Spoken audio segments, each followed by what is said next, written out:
বিজ্ঞাপন থাকে যে লোক নিয়োগের জন্য, এই ডাবল কোম্পানি, এয়ারপোর্ট, ফেসবুকেও থাকে যে অশিক্ষিত থেকে ক্লাস 12 পর্যন্ত,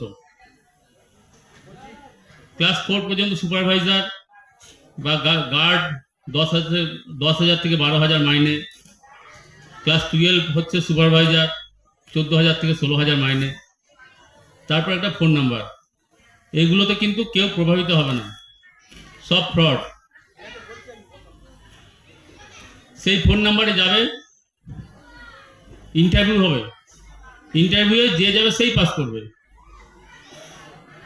তারপর তাদের কাছ থেকে ফিজ নেবে, সিকিউরিটি ফিজ, অ্যাডভান্স ফিজ, এইভাবে নিয়ে 10,000 15,000 যতটা পারবে নিয়ে নেবে। তারপর যখন তুমি বুঝতে পারবে যে ফ্রড হয়ে গিয়েছো, তখন তোমার সাথে যোগাযোগ করা বন্ধ করে দেবে। ফেসবুকেও তাই, অনেক ক্ষেত্রে দেখা যায় বন্ধন ব্যাংকে লোক নেবে, অ্যাক্সিস ব্যাংকে লোক নেবে। এইবার তোমাদের উচিত ফেসবুকে যদি দেখতে পাচ্ছ যে লোক নিয়োগের বিজ্ঞপ্তি, সঙ্গে সঙ্গে বন্ধন ব্যাংক বা যেখানেই হচ্ছে সেই জায়গাতে যাওয়া, যে আপনারা কি ফেসবুকে বিজ্ঞাপন দিয়েছেন। অ্যাকচুয়ালি ফেসবুকে কোনো প্রতিষ্ঠানে বিজ্ঞাপন দেবে না, নির্দিষ্ট ওয়েবসাইটে দেবে কিংবা রেজিস্টার্ড পেপারে দেবে। যে কোনো কাজের সময়, অনলাইন অ্যাপ্লিকেশনে যে কোনো কাজের সময় একটা অন টাইম পাসওয়ার্ড আছে, একটা 4 ডিজিটের বা 6 ডিজিটের একটা পাসওয়ার্ড, একটা সংখ্যায় একটা নাম্বার, 4 ডিজিট হতে পারে, 6 ডিজিট হতে পারে, আপনার মোবাইলে চলে আসবে। এইটা জানবেন, যেই ওটিপিটা আপনার মোবাইলে এলো সেটা জেনে রাখবেন, এটা আপনার একমাত্র প্রাইভেট জিনিস বা একমাত্র এটা পার্সোনাল জিনিস। কোনোভাবেই কোনো কাউকে এই ওটিপি শেয়ার করা যাবে না, যাবে না, যাবে না। মানে হচ্ছে আপনি যখন কাউকে টাকা পাঠাতে যাচ্ছেন আর আপনার কাছে ওটিপি এলো, সেই ওটিপি যদি আপনি কাউকে দিয়ে দেন, তাহলে তার ওই ট্রানজাকশনের, ওই যে আপনি টাকা পাঠাতে যাচ্ছিলেন বা টাকা নিতে যাচ্ছিলেন, ওই ট্রানজাকশনের সমস্ত অথরিটি সেই ব্যক্তিকে দিয়ে দিলেন।